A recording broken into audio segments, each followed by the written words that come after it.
It took more than 60 years to solve the murder of 9-year-old Cathie Rogers, a case that changed Spokane history. And tonight, family members of the murderer and his victim are speaking out together for a single purpose of making sure that Cathie Rogers is never forgotten. It was the coldest case in the state of Washington, unsolved for decades until 2021, when Spokane police announced they'd found the killer. This is still a very emotionally charged case. Cathie Rogers went missing back in 1959 while she was out selling campfire mints in her West Spokane neighborhood. Her body was found 2 weeks later. This is before the age of having cell phones. Police say they never stopped investigating, and cutting-edge DNA technology is what ultimately led them to John Ray Hoff, who was 20 at the time and lived less than a mile away from Cathie. Hoff committed suicide 11 years later, but still no one knew his involvement, and the mystery of what happened to Cathie continued. His daughter Cathie was 9. I was actually the age of Cathie when my dad died. You know, like when you grow up and you have your relationship like I have with my mom. I never had that with him. Cathie is actually the one who helped solve Cathie's murder after police approached her asking for a DNA sample and permission to exhume John Hoff's body. She was with her own daughter when detectives confirmed the results that her father had murdered Cathie Rogers. And I was just like shocked. What went through your mind? Horror. Like, I think we hugged each other and cried. It's horror and disbelief that could be from someone you knew and that you actually even loved. He committed suicide before I was even born. You just feel like you carry his guilt with you, even though you know you shouldn't. Cathie says the last year has been a great reckoning of who her father was and wasn't. You still carry a sense of responsibility for all the pain and the hurt that it caused. And then, you know, you have to get to that point where you can heal and you can realize it wasn't me.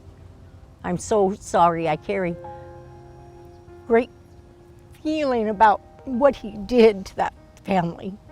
You know, that will not change, but I can only offer them and let them know how I feel. And it's why she is now speaking out with support from Cathie's own family. She's a sweetheart, and she calls her father a monster. Joanne Poss was Cathie's cousin. She was 13 when Cathie was killed. She said he was not a good man. And we share that too, because I had my tragedy when I was 13. She has her tragedy now. The two families have become unlikely friends, but their connection goes way beyond healing. In fact, they're now working together to remember Cathie here at A.M. Cannon Park in West Central Spokane. And they're asking the park's board here to have the playground named in Cathie's honor. And when she disappeared, an entire community mobilized to try to find her. And then for decades, civil servants, people took it upon their own time to pursue justice. So it's easy to get stuck, I think, in the tragedy because it's so horrific. But the opportunity here for us is to tell that whole story and remind people that that's who we are as a community. If she had lived, this would have been her park, right? Yes. Her house that she grew up in is right in the middle of Pettit Drive, right over there. She could have been a member of this community and done great things.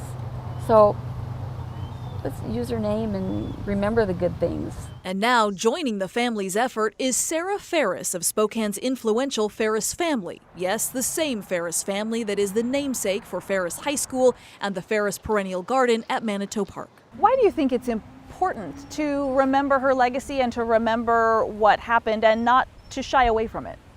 Because she changed us. She made us more aware of safety, which is something we never considered. Sarah was also a campfire girl at the same time Cathie was killed. She's now written this letter to the Spokane Parks Board, urging them to approve the Cathie Rogers Memorial Playground.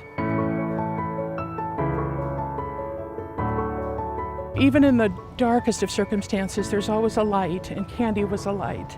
And together they're hoping city leaders will choose to remember all of Cathie's legacy and that families who visit here might be reminded to talk with their kids about staying safe. Do you think that being a part of this effort to get this playground named in Cathie's memory, is that part of the healing process also? It is, and it's part of giving a purpose for what had happened, to remember and honor her. If it could help one child to stay safe, it would be worth it to me. So the decision to name that playground in Candy's honor is currently with the Spokane Parks Lands Committee. Once they make a recommendation, then it will go to the full Parks Board to make that final decision.